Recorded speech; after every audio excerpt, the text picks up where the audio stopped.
오늘 말씀의 제목은 갈라디아서 강의 2장 9절입니다. 치열하게 일하던 한 사람이 휴가를 얻어 바닷가로 떠나기로 했습니다. 설레는 마음으로 내일 있을 여행을 준비하며 잠에 들었지만 뜻밖의 악몽을 꾸게 됩니다. 꿈속에서 집채만한 거대한 파도가 밀려와 온몸이 물속에 푹 잠겨버리는 것입니다. 깜짝 놀라 잠에서 깬 그는 불안한 마음에 주변 사람에게 꿈 이야기를 털어놓습니다. 바닷가에 가서 사고라도 나는 그런 예지몽이 아닐까요? 그러자 상대방은 이렇게 이야기해 주었습니다. 이 꿈은 예지몽이라기보다는 당신 내면의 숨은 심리를 보여주는 것입니다. 거대한 파도는 감당하기 힘들 만큼 밀려오는 일거리와 책임감, 그리고 억눌린 감정을 뜻하죠. 또한 물속에 잠기는 것은 자신의 의지와 상관없이 현재 상황에 압도당하고 있다는 것을 의미합니다. 즉, 바다에서 익사할 위험을 경고하는 게 아니라 처리해야 할 업무나 감정적 스트레스가 너무 많아 감당하기 힘들다는 현재의 압박감과 감정적 과부하, 번아웃 상태를 나타내는 거죠. 그러니 아무 걱정 말고 휴가지에 가서 마음껏 즐기며 쉬다 오세요. 꿈보다 해몽이라고 했던가요? 그 사람은 이 말에 오히려 큰 위로를 받고 찝찝했던 마음을 털어낸 채 기쁜 마음으로 휴가를 떠날 수 있었습니다. 하지만 심리학적 해석이 주는 위로와 별개로 이것이 꿈의 실제 사실이나 진짜 원인인가 하면 꼭 그렇지는 않을 수 있습니다. 주관적인 의미 부여에 지나지 않을 수 있습니다. 우리는 이런 방식을 알레고리, 풍류, 비유적 해석 등으로 부릅니다. 성경을 읽고 해석할 때도 이러한 방식이 자주 쓰이곤 합니다. 대표적인 예가 바로 아가서입니다. 솔로몬 왕을 예수 그리스도로, 술람미 여인을 교회, 성도로 비유하며 두 사람의 사랑 이야기를 하나님과 인간 간의 영적 사랑과 교제로 해석하는 식입니다. 듣기에는 은혜롭고 감동적이지만 과연 성경 본문이 정말로 그 뜻을 의도하고 기록한 것인가에 대해서는 냉정하게 돌아볼 필요가 있습니다. 알레고리에 대해서 좀 더 말씀을 드리면 이 단어의 원적 문자적 의미는 알레고리는 헬라어 알레고리아에서 유래했습니다. 이 단어는 두 개의 낱말이 합쳐져 만들어진 것입니다.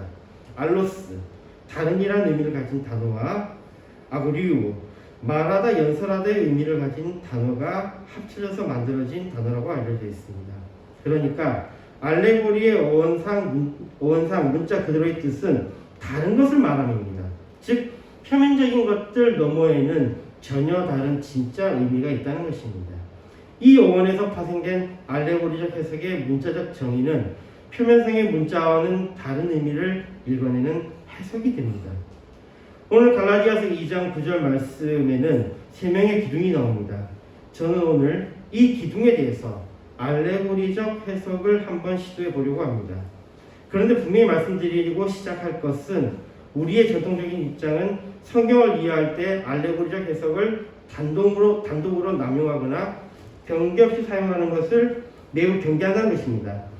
분명히 어떤 글은 그 안에 다른 의미를 심기도 하지만 보통은 1차적인 목적을 바로 드러내기 때문에 모든 것에서 이런 적용을 하는 것은 원래의 의도를 왜곡할 위험이 있습니다.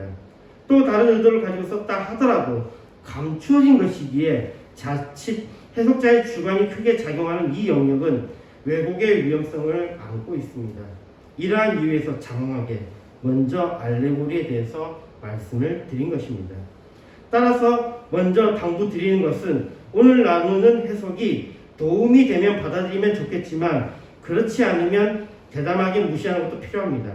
알레고리적 해석은 그것에 너무 의존하지 마시고 보조적 묵상의 도구 정도로 제한적으로 사용할 것을 권합니다. 오늘 본문 말씀인 갈라디아서 2장 9절을 봅시다. 또 내게 주신 은혜를 알므로 기둥같이 여기는 야고보와 게바와 요한도 나와 바나바에게 교제의 악수를 하였으니 이는 우리는 이방인에게로 저희는 할례자에게로 가게 하려 함이라. 이것을 헬라어로 다음과 같이 쓰여져 있습니다. 까이 그노테스 땐 도테이산 모이 야코보스 까이 게바스 까이 요하네스 호이 도콘테스 스틸로이 에이나이 덱시아스 에도칸 에모이까이 바르바나 코이노야 히나 헤메이스 에이스타 에트네 아우토이스테 에이스텐 베토네. 앞에 말씀에서 보았던 구절을 여기서 또 볼 수 있습니다. 헤메이스 에스타 에트네, 말 그대로 우리는 이방인들에게로 아우토이스테 에이스텐 베리토멘, 그러나 그들은 할례자에게로, 히나와 에이스의 의미를 합쳐서 이야기하면 가게 하기 위함입니다 라고 말씀합니다. 같은 말씀이 반복되고 있습니다. 그런데 이 구절의 말씀의 내용이 어떻게 보면 복음을 전함에 있어서의 분업을 언급한 것 같아 보이지만, 이 말씀은 그것을 넘어 동력, 즉 합력해서 사역하는 것에 대해서 말씀하고 있습니다. 그 이유가 앞부분에 제시되어 있습니다. 이것을 검토하기에 앞서 먼저 저의 알레고리적 해석을 말씀드리겠습니다. 호이 도큰테스 스티로의 이나이, 기둥인 것으로 여겨지는 자들, 유명한 자들이 야고보스, 까이 케파스, 까이 요하네스, 야고보, 베드로, 요한을 언급합니다. 이들을 스틸로이, 기둥들이라고 했습니다. 다시 강조합니다. 지금 제가 말씀드리는 것은 단순한 저의 해석이며 알레고리적 해석입니다. 이것을 받아들이는 것은 각자의 것이며 온전한 진리라고 받아들이는 것은 위험합니다. 일단 기둥에 관한 말씀으로는 출애굽 사건의 구름과 불기둥을 생각할 수 있습니다. 여기에 한 개의 기둥이 등장합니다. 다음으로는 솔로몬 성전에 2개의 기둥에 대한 언급이 있습니다. 마지막으로 3개의 기둥이 여기에 나옵니다. 이것은 구약의 광야에서의 한 분 하나님, 구약 성전에서의 2 위격의 성부와 성자, 그리고 신약의 교회에서의 3 위격인 성부, 성자, 성령을 여기서 발견할 수 있습니다. 그러면 좀 더 자세히 말씀드리겠습니다. 출애굽기 13장 21절에서 22절의 말씀을 봅시다. 여호와께서 그들 앞에서 행하사 낮에는 구름 기둥으로 그들의 길을 인도하시고 밤에는 불 기둥으로 그들을 비치사 주야로 진행하게 하시니 낮에는 구름 기둥, 밤에는 불 기둥이 백성 앞에서 떠나지 아니하니라. 출애굽한 이스라엘 백성과 함께 기둥이 여기에 나타납니다. 먼저 많은 사람들이 오해하고 있는 것은 구름 기둥과 불 기둥 2개가 있다는 것입니다. 그러나 아닙니다. 하나입니다. 원어를 보면 이 기둥에 해당하는 단어로 아무드를 쓰고 있습니다. 이것은 단수입니다. 낮에는 아무드 안한 구름 기둥으로, 밤에는 아무드 애쉬, 불 기둥으로 모두 단수로 나타냅니다. 동시에 나타나지 않고 하나만 나타납니다. 그리고 출애굽기 14장 24절을 보면 새벽에 여호와께서 불 구름 기둥 가운데서 애국 군대를 보시고 그 군대를 어지럽게 하시며, 여기 동시에 나타나는 것을 보이는 말씀이 있습니다. 이것도 원어를 보면요, 메아무드 에시바나, 즉 불과 구름 기둥을 표현한 것으로 아무드 역시 단수로 나타납니다. 즉 하나라는 겁니다. 구름 기둥, 불 기둥 2개가 아니고 하나의 기둥입니다. 그리고 그 하나의 기둥이 아까 보인처럼 아난으로 나타나냐 에시가 나타나냐의 차이일 뿐입니다. 이 하나의 기둥은 이스라엘 백성의 광야에서 함께했고 그들을 지키며 보호했습니다. 이것은 마치 한 분 하나님의 모습을 보여준 것과 같습니다. 이것은 보이지만 보이지 않는, 형체가 있는 듯이 보이지만 형체가 없는, 구약에서 말씀하고 있는 하나님의 모습과 맞닿아 있습니다. 이 기둥은 낮에는 뜨거움을 가리는 구름 같은 모습으로, 밤에는 추위의 어둠을 피할 수 있는 위로와 조명하시는 불 같은 이스라엘 백성과 함께 했습니다. 하지만 여기서도 역시 삼위일체 모습을 확인할 수 있습니다. 하나이지만 2개의 모습입니다. 그러나 이스라엘 백성은 자신들의 나라를 세우고 드디어 솔로몬 왕의 시대에는 그들의 성전을 얻게 됩니다. 열왕기상 7장 21절입니다. 이 2 기둥을 전에 낭실 앞에 세우되 우편의 기둥을 세우고 그 이름을 야긴이라 하고 좌편의 기둥을 세우고 그 이름을 보아스라 하였으며, 그렇게 기다리던 다윗도 원했지만 얻지 못했던 하나님의 성전이 봉헌되고 이 성전 앞에는 2개의 기둥이 세워졌습니다. 야긴, 하나님이 세우실 것이다. 보아스, 그분 안에 능력이 있다. 이 2 기둥은 명확히 보이는 것입니다. 이 2 기둥은 성부 하나님과 성자 예수님을 의미하기도 하지만 요한복음 10장 7절에 그런 걸 예수께서 다시 이르시되 내가 진실로 진실로 너희에게 말하노니 나는 양의 문이라는 말씀과 함께 볼 때 예수님을 상징한다고 말씀드릴 수 있을 것입니다. 참 하나님이시며 참 사람이신 예수님의 인성과 신성 사이에 그 문을 이루며, 그 문은 유일하신 하나님께로 통하는 유일한 길이 됩니다. 명확한 두 개의 기둥은 구약과 신약을 상징하며 이 언약을 이루는 문이 됩니다. 여기에 2라는 숫자를 확인할 수 있습니다. 마지막으로 오늘 본문 말씀의 기둥에 대해서 말씀드리면 이제는 3명의 사람이 이 기둥입니다. 3이라는 숫자로 성부, 성자, 성령을 떠올리는 것은 당연합니다. 그리고 사람이라는 것에서 이제는 성전의 위치가 달라짐을 상징한다고 여겨집니다. 고린도전서 6장 19절에 말씀합니다. 너희 몸은 너희가 하나님께로부터 받은 바 너희 가운데 계신 성령의 전인 줄을 알지 못하느냐. 너희는 너희 것이 아니라. 우리의 몸이 이제는 성전입니다. 그리고 그 성전에 거하시는 분은 바로 성령님이십니다. 이 3개의 기둥은 바로 성령님이 거하는 교회, 성도를 대표합니다. 이로써 삼위일체의 완성을 이룹니다. 이것을 표로 정리해보면 다음과 같습니다. 이 구약 성전, 구약의 광야, 구약의 성전, 신약의 교회 이렇게 구분을 해가지고요. 기둥이 1개, 2개, 3개 이렇게 나타나죠. 그리고 성전의 형태는 1개는 임재의 구분과 불기둥의 모습으로, 2개는 건물의 문인 야긴과 보아스로, 3개는 야고보, 게바, 요한으로 나타납니다.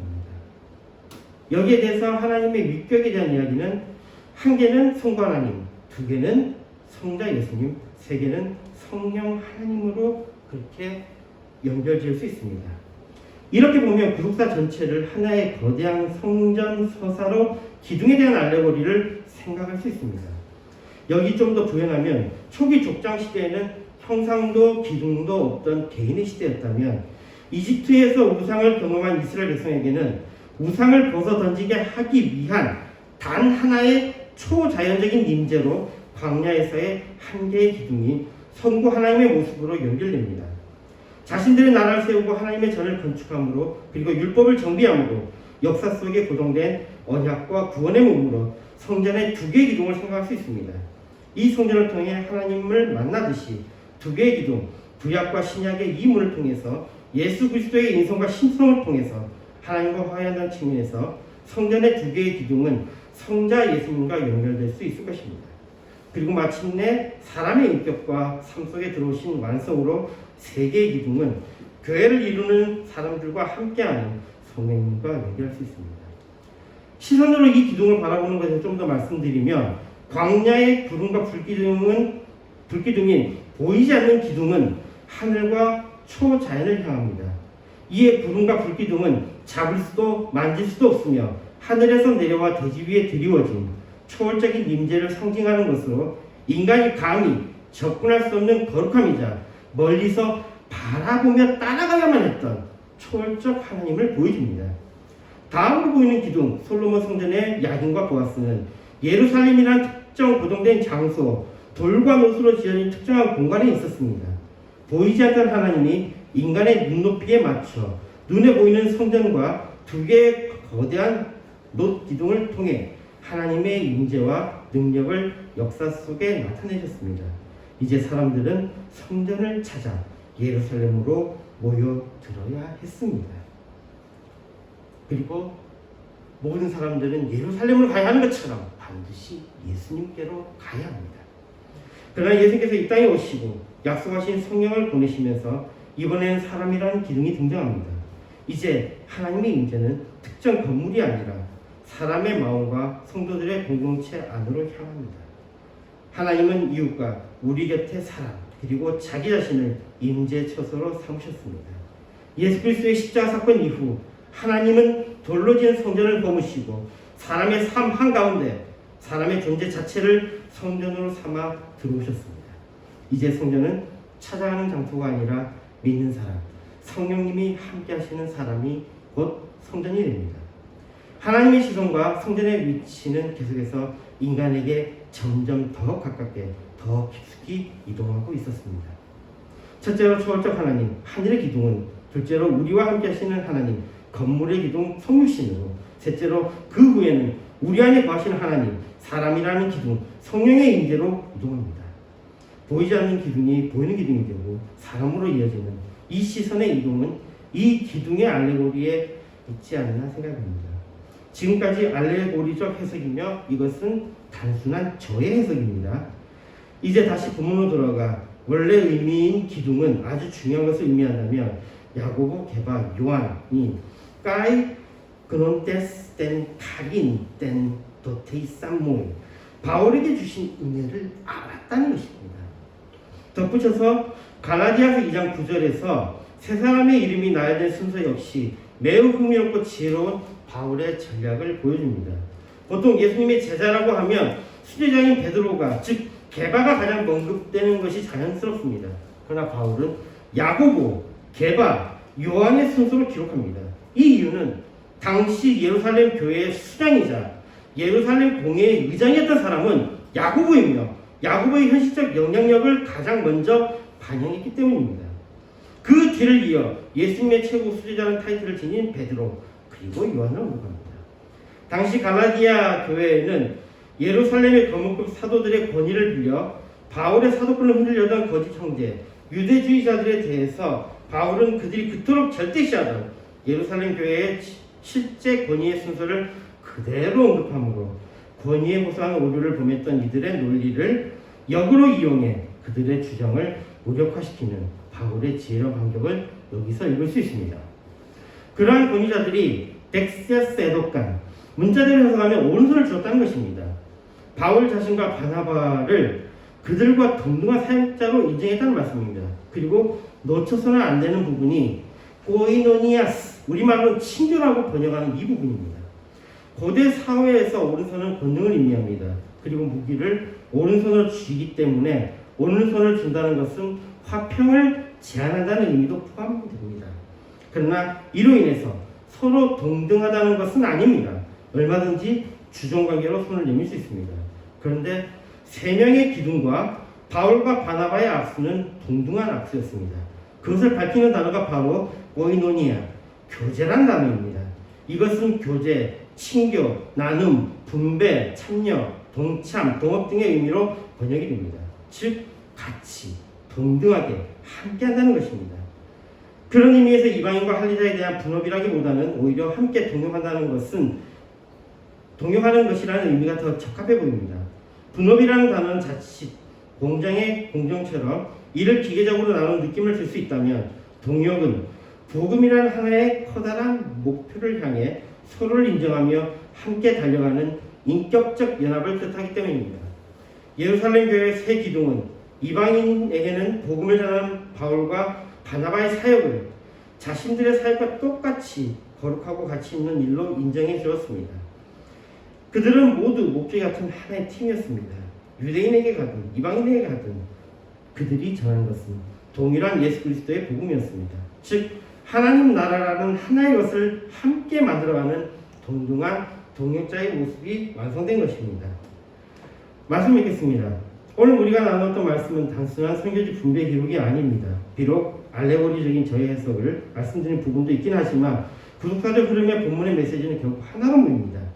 구름과 불기둥으로 연결되는 한 개의 기둥, 초자연적인 임재에서 성전이라는 물리적 건물의 두 개의 기둥을 거쳐 마침내 성령이 거하시는 세 개의 기둥, 사람과 공동체로 시선이 옮겨집니다. 이에 이제 하나님을 만나는 장소는 특정 건물이나 신성한 공간이 아니라 복음 안에서 성도가 서로 만나고 연합하는 관계의 자리, 그리스도인이며 교회입니다. 그리스도인들은 그러기에 권능을 내려놓아야 합니다. 주종관계가 아닌 누군가 더 위에 있는 것이 아닌 서로 인정하고 동등하게 함께 해야 합니다. 오늘 본문의 예루살렘의 지도자들이 바울과 바나바에게 내민 오른손 덱시아스는 결코 기득권의 행사나 상하관계의 악수가 아니었습니다. 그것은 자신의 특권과 기득권을 전혀 생각하지 않은, 물론 처음부터 특권, 기득권 그런 것은 없습니다만 상대방의 부르심과 은혜를 수평적으로 인정하는 권능의 내려놓음이었습니다. 현대사회를 살아가는 그리스도인들에게도 이러한 참된 코이노니아가 있었으면 합니다. 서로가 존중하고 함께하는 인격적 동력으로 동일한 예수 그리스도의 복음을 전하는 참된 코이노니아가 있기를 소망합니다. 각자에게 주신 사역의 모양과 영역은 다를지라도 복음이란 하나의 목적 아래 서로를 인정하며 함께 하나님의 나라를 향해 가는 거룩한 연합이 있기를 소망합니다. 갈라디아서 2장 9절의 내용을 도식화하면 다음과 같습니다. 기둥, 교회의 참된 바탕이 된 사랑과 공동체이고 오른손을 내어준 권능의 내려놓음을 통해 수평적 평등과 인정이 있고 동력 각자의 부르심을 존중하며 함께 하나님의 나라를 세워가는 연합을 생각할 수 있습니다. 서로 세우며 축복하는 그리스도인의 아름다움이 주님의 복이 함께하는 삶이 우리 안에 가득하길 소망합니다. 에베소서 2장 22절의 말씀입니다. 너희도 성령 안에서 하나님의 거하실 처소가 되기 위하여 예수 안에서 함께 지어져 갑니다. 아멘. 기도하시겠습니다. 하늘에 계신 우리 아버지여, 이름이 거룩히 여김을 받으시오며 나라의 임하옵시며 뜻이 하늘에서 이룬 것 같이 땅에서 이루어지리이다. 오늘날 우리에게 영원한 양식을 주옵시고 우리가 우리에게 죄진 자를 사하여 준 것 같이 우리 죄를 사하여 주옵시고 우리를 시험에 들게 하지 마옵시고 다만 악에서 구하옵소서. 대위의 나라와 권세와 영광이 아버지께 영원히 있사옵나이다. 사도가 376장 보면서 준비하시는 거 마시겠습니다.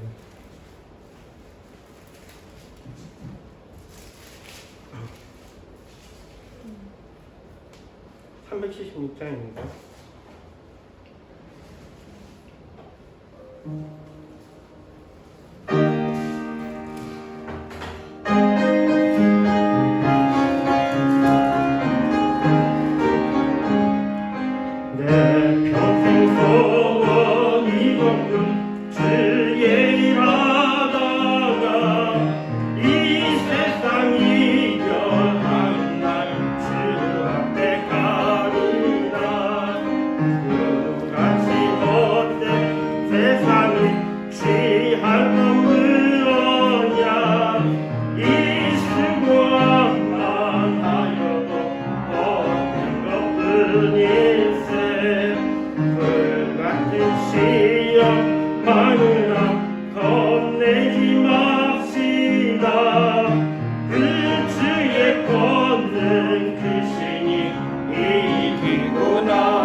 기도하겠습니다.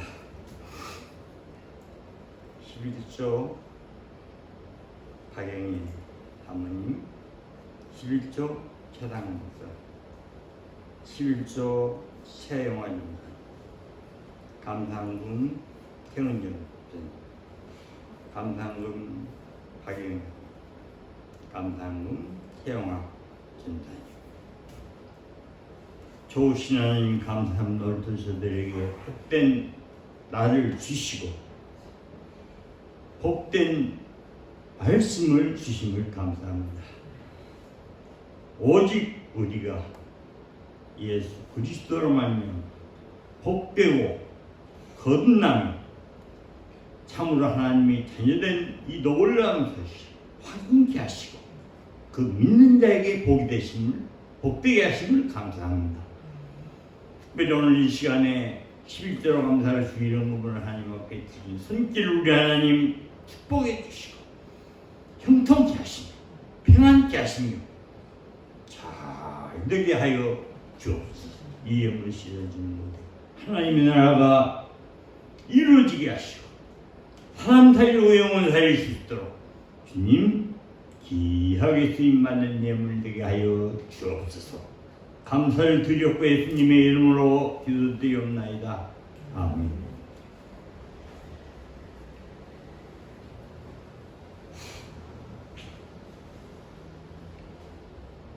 찬송가 2장입니다.